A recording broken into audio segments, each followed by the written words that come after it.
Hey, hello, and welcome to Abhigyan Gurukul. Today I am going to start the lecture on chemical equilibrium, previous year question asked in JEE Advance. So इसके पहले हम लोगों ने एक lecture upload कर रखा है कि हम लोगों ने JEE एडवांस के कुछ 9 क्वेश्चंस सॉल्व किए थे इसके पहले वाले लेक्चर में। ठीक है, आज हम उस चीज़ को कंटिन्यू करेंगे कि और कौन से क्वेश्चंस JEE एडवांस में पूछे गए हैं। ठीक है, तो केमिकल इक्विलिब्रियम का ये पार्ट 2 तो नहीं है, मतलब इसके पहले वाले लेक्चर में जो बचे थे क्वेश्चंस उनको मैं कंटिन्यू करूंगा एंड आगे भी देखेंगे। और ठीक है, और इस फोटो को थोड़ा इग्नोर कीजिएगा। ठीक है, पता नहीं बहुत अजीब सा लग रहा है मुझे देख के ये। ठीक है, चलिए स्टार्ट करते हैं। Let's go. ये क्वेश्चन आपका पूछा गया है 1998 में, 2 मार्क्स का क्वेश्चन है। एंड क्या पूछा है? For the reaction CO plus H2O gives CO2 and H2. ठीक है, at a given temperature the equilibrium amount of CO2, give me a second. ठीक है, equilibrium amount of CO2 gases can be increased। मतलब पूछा गया है at equilibrium पे मैं अगर CO2 का अमाउंट इंक्रीज कर सकता हूँ कि नहीं कर सकता। ठीक है, आजा भाई।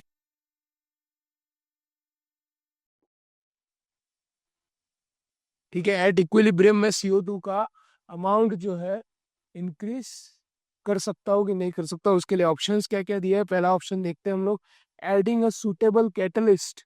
एडिंग अ सुटेबल कैटलिस्ट, अब देखिए मैंने आपको केमिकल इक्विलिब्रियम में ये बताया था, अगर हम लोग कैरेक्टरिस्टिक्स ऑफ केमिकल इक्विलिब्रियम की बात करें, कैरेक्टरिस्टिक्स ऑफ केमिकल इक्विलिब्रियम की बात करें तो उसमें मैंने बताया था कि जो कैटलिस्ट होता है वो दोनों तरफ से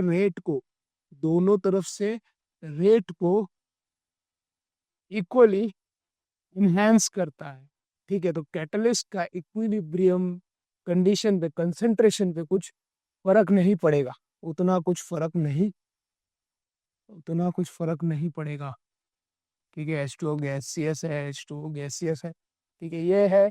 तो जितना कैटलिस्ट इस साइड पे काम करेगा, कैटलिस्ट इस साइड पे जितना काम करेगा उतना ही इसी साइड से भी काम करेगा।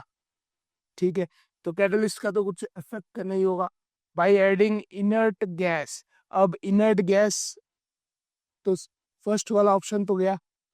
इनर्ट गैस को हम लोग डालते हैं तो क्या होता है? Adding some inert gas, adding some inert gas क्या होगा? इनर्ट गैस के एडिशन से हमारा वॉल्यूम जो है वो इंक्रीज कर जाता है, वॉल्यूम इंक्रीज कर जाएगा। अगर वॉल्यूम इंक्रीज कर जाएगा तो मुझे क्या पता है, नंबर ऑफ मोल्स जिस साइड पे ज्यादा होंगे इक्विलिब्रियम कंडीशन उस साइड पे शिफ्ट हो जाएगा। ठीक है, नंबर ऑफ मोल्स जिस साइड पे ज्यादा होंगे उस साइड पे इक्विलिब्रियम कंडीशन शिफ्ट कर जाएगा। तो वॉल्यूम अगर इंक्रीज करता हो, इनर्ट गैस में डाल रहा हो, तो दोनों तरफ इधर डेल्टा एनजी कितना है, इधर कितने हैं? एक एक एक एक, टू टू, 2 - 2, 0 मोल्स है। ठीक है, डेल्टा एनजी की वैल्यू 0 है। ठीक है, दोनों तरफ same equal number of moles है, तो मेरे वॉल्यूम पे भी कुछ इफेक्ट नहीं पड़ेगा। तो ये भी नहीं है भाई, ये नहीं है, ये नहीं है। CO2 का प्रोडक्शन जो है वो हमको बताना है कि कैसे ज्यादा आ रहा है। CO2 का प्रोडक्शन जो है वो कैसे ज्यादा आ रहा है, वो चीज बताना है हमको। थर्ड ऑप्शन क्या है? Decreasing the volume of the container. अगर वॉल्यूम में बढ़ा रहा हो तो कोई फर्क नहीं पड़ रहा है, तो अगर घटाऊंगा तो भी कुछ फर्क नहीं पड़ेगा। ठीक है, increasing the amount of carbon monoxide. Okay, now अगर मैं इंक्रीज करता हूँ कार्बन मोनोऑक्साइड के मोल्स को, नंबर ऑफ मोल्स को मैं इंक्रीज कर रहा हूँ, मतलब कंसंट्रेशन बढ़ा रहा हूँ। हाँ भाई, कंसंट्रेशन अगर मैं इसका बढ़ाऊंगा तो अकॉर्डिंग टू ली चैटलियस प्रिंसिपल ये जो है फॉरवर्ड रिएक्शन को फास्ट होगा, फॉरवर्ड रिएक्शन को फास्ट होगा, तो ये CO2 बनाएगा, ऑब्वियस सी बात है। तो correct option is D, correct option is D. ठीक है, पता चला इतना? Okay, let's go to next question. ठीक है, क्या पूछा है? 11th क्वेश्चन हमारा क्या है? फॉर द रिएक्शन PCl5, ये जो क्वेश्चन है 1991 में पूछा गया था, 1 मार्क्स के लिए। For the reaction PCl5 gives PCl3 and Cl2 gas. Okay, the forward reaction at a constant temperature is favored by, ठीक है, फॉरवर्ड रिएक्शन बताना है हमको। फॉरवर्ड रिएक्शन जो है कैसे कंडीशन पे फेवर होगा, कैसे कंडीशन पे फेवर होगा? तो फर्स्ट कंडीशन क्या है? Introducing N inert gas at constant volume. अगर मैं इनर्ट गैस को कांस्टेंट वॉल्यूम पे डालता हूं तो इनर्ट गैस का एडिशन, पिछले वाले क्वेश्चन से पता चला था, इनर्ट गैस का एडिशन करता हूं तो क्या होगा? वॉल्यूम इंक्रीज होगा। अब वॉल्यूम इंक्रीज हो रहा है और उसके साथ साथ मुझे लिख के दिया है कि कांस्टेंट वॉल्यूम है, कांस्टेंट वॉल्यूम है। तो वॉल्यूम इंक्रीज करूं और कांस्टेंट वॉल्यूम है, दोनों चीज एक साथ पॉसिबल नहीं है। ठीक है, कांस्टेंट वॉल्यूम होगा तो वॉल्यूम तो भाई इंक्रीज ही नहीं होगा, तो पहला ऑप्शन तो गलत। ठीक है, पहला गया। Introducing N inert gas at constant pressure. Okay, constant pressure पे। ठीक है, अब लिखते हैं, देखो पहले रिएक्शन लिख लेते हैं। PCl5, PCl3 and Cl2। Okay, gaseous है सब। Okay, gaseous, gaseous and gaseous.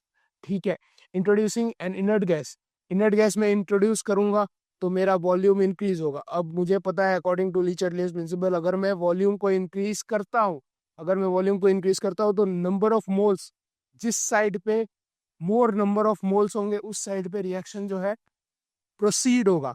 तो नंबर ऑफ मोल्स इधर कितने? 1 है, इधर कितने? 2 है।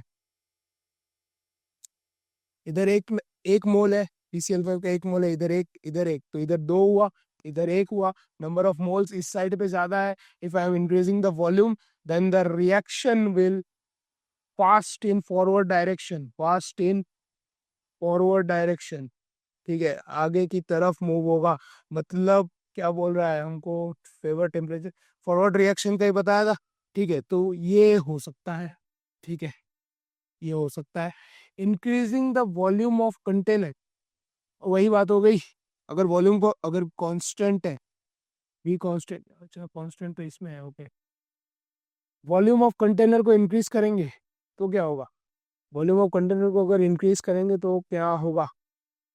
ठीक है, वॉल्यूम ऑफ कंटेनर को इंक्रीज करने पे हमारा नंबर ऑफ मोल्स जिस साइड ज्यादा है उस साइड जाएगा। ओके, ठीक है, इस साइड, हाँ तो वापस वही हो गया ना, फास्ट इन फॉरवर्ड डायरेक्शन, मतलब बी भी हो सकता है, मतलब सी भी हो सकता है। ठीक है, introducing PCl5 at constant volume, constant volume पे कंसंट्रेशन इंक्रीज करता हो, कांस्टेंट वॉल्यूम पे कंसंट्रेशन तो भाई इंक्रीज कर ही सकते हैं ना। तो PCl5 में अगर बढ़ाता हो तो भी फॉरवर्ड जाएगा। ओके, 3 ऑप्शन करेक्ट है। तो इसमें क्या है, आंसर क्या है आपका? पहला वाला गलत है, B, C and D are correct, are correct. ठीक है, ये मल्टीपल चॉइस क्वेश्चन, इस ये MSQ बोलते हैं आई थिंक। ठीक है, तो बहुत सारे ऑप्शंस साथ में सही हो सकते हैं। ठीक है, ऑप्शन जो है एक से ज्यादा सही हो सकते हैं। ठीक है, चलिए आगे बढ़ते हैं। ये समझ में आ गया? लेट्स गो फॉर द, सो ये हमारा नेक्स्ट क्वेश्चन है। ठीक है, 12th number question. The equilibrium SO2 Cl2 gives SO2 and Cl2, ठीक है, is attained at 25 degree Celsius in a closed container, in a closed container, closed container, an inert gas helium is introduced। closed container तो closed container है, तो आपको इतना पता होना चाहिए क्लोज कंटेनर होगा तो वॉल्यूम में कांस्टेंट ले सकता हूँ, वॉल्यूम में उसके लिए कांस्टेंट ले सकता हूँ। If I am having close container, volume को कांस्टेंट लेके मैंने हीलियम गैस को इंट्रोड्यूस किया, हीलियम गैस को इंट्रोड्यूस किया। Which of the following statements are correct, ये 1989 में पूछा गया था। Which of the following statements are correct? ठीक है, तो पहला पहला देखते हैं। Concentration of SO2 Cl2 SO2 Cl2 do not change. ठीक है, as the volume is constant in a closed container, as the volume is constant, so we can say that first option, concentration of SO2 Cl2 SO2 Cl2 do not change. हाँ, ये right हो सकता है according to लीच principle. Volume अगर constant होगा तो concentration पे या फिर नंबर ऑफ मोल्स पे कुछ इफेक्ट नहीं पड़ेंगे। वैसे भी इसका रिएक्शन एक बार लिख लेते हैं। SO2 Cl2 गैसियस जो है वो हमको दे रहा है SO2 gaseous plus Cl2 gaseous. ठीक है, इस तरफ 2 नंबर ऑफ मोल्स है, इस तरफ 1 नंबर ऑफ मोल्स है। अगर मैं वॉल्यूम इंक्रीज करता हूँ, तो जो इक्विलिब्रियम कंडीशन है वो मोर नंबर ऑफ मोल्स में शिफ्ट हो जाएगी, मतलब फॉरवर्ड रिएक्शन होगा अगर वॉल्यूम इंक्रीज करता हूँ। पर इफ अगर वॉल्यूम कांस्टेंट है, तो इसको क्लोज कंटेनर है, वॉल्यूम कांस्टेंट है, तो कुछ असर नहीं पड़ेगा। सो दैट्स वाई एक option A is correct. B option क्या है, more chlorine is formed. More chlorine is form मतलब Cl2। ठीक है, अगर कांस्टेंट वॉल्यूम है तो भाई ये तो नहीं होगा, क्लोरीन फॉर्म नहीं होगा। कंसंट्रेशन ऑफ SO2 रिड्यूस्ड, ये भी नहीं होगा। अगर ये चेंज नहीं हो रहा है भाई, concentration of SO2 Cl2 do not change, तो ये मोर क्लोरीन इज फॉर्म तो हो ही नहीं सकता। SO2 की कंसंट्रेशन रिड्यूस भी नहीं हो सकती। ठीक है, मोर SO2 Cl2 इज फॉर्म, ये भी नहीं हो सकता भाई। तो option A is correct because according to Lee-Chudley's principle, if the volume is constant, so the concentration of SO2 Cl2 and SO2 Cl2 do not change. Okay, let's go further. समझ में आया ये वाला क्वेश्चन? ठीक है, अगला question क्या है, आप लोग ट्राई कीजिए पहले। Question number 13, when NaNO3 is heated in a closed vessel, NaNO3 heated in a closed vessel, oxygen is liberated and NaNO2 is left behind. NaNO2 is left behind, oxygen liberated at equilibrium. क्या condition होंगे? 1 marks का question है, 1986 में पूछा गया है। ठीक है, तो इसको आप लोग सॉल्व कीजिए पहले। ठीक है, मैं स्टार्ट करता हूँ।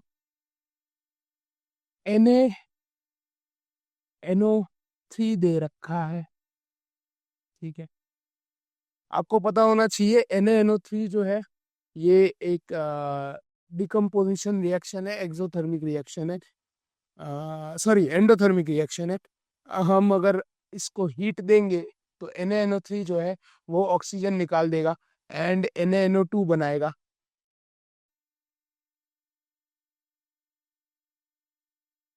NaNO2 plus O2। ठीक है, हीट देने पे। ठीक है, this is an endothermic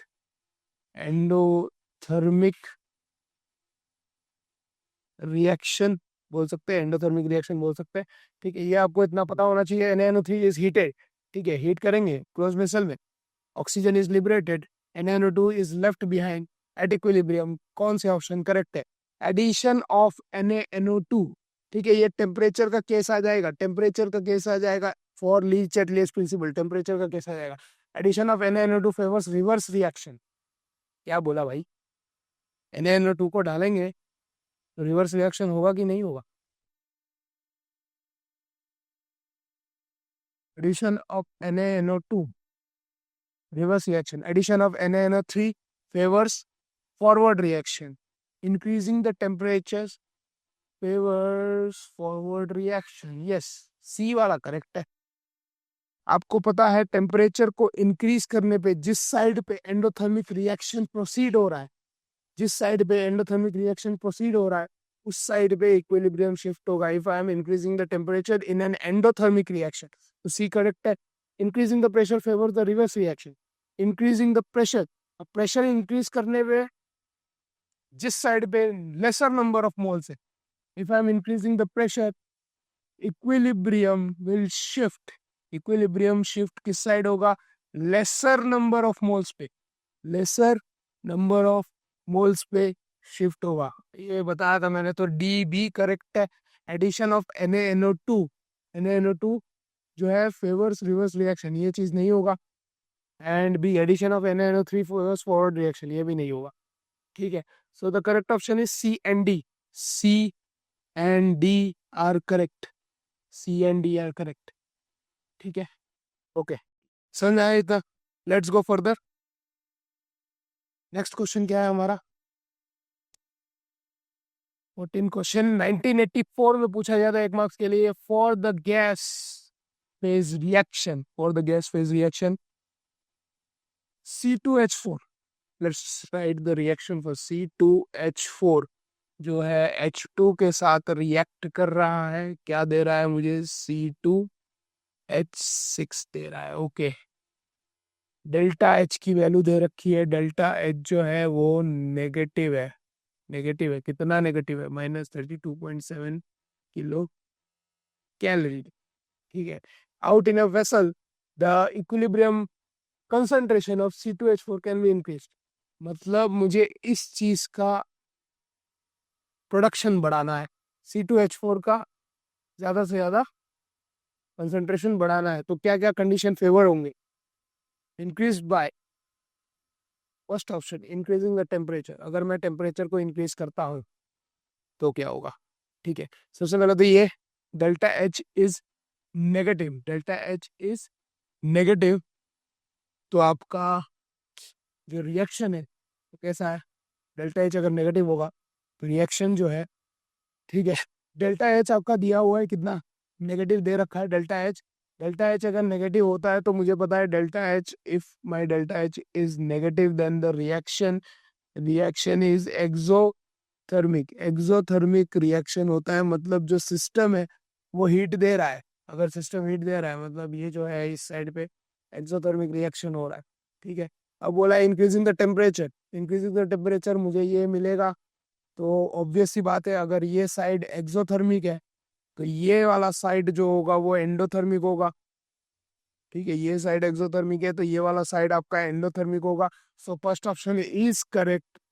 decreasing the pressure, pressure को डिक्रीज करेंगे, प्रेशर को डिक्रीज करेंगे तो वॉल्यूम इंक्रीज होगा। प्रेशर को डिक्रीज करेंगे तो वॉल्यूम इंक्रीज होगा। If volume is increasing, equilibrium condition of the reaction will shift to that direction where number of moles are greater. So here we have 1 mole, here we have 2 moles, so C2H4 वापस बनेगा। B is correct, removing some H2। ठीक है, concentration of H2 को घटा रहे तो reaction जो है, नहीं फॉरवर्ड नहीं, कंसंट्रेशन ऑफ H2 को अगर घटा रहे तो ये वापस से बनेगा, तो भी ये C2H4 बनेगा वापस से। C is also correct.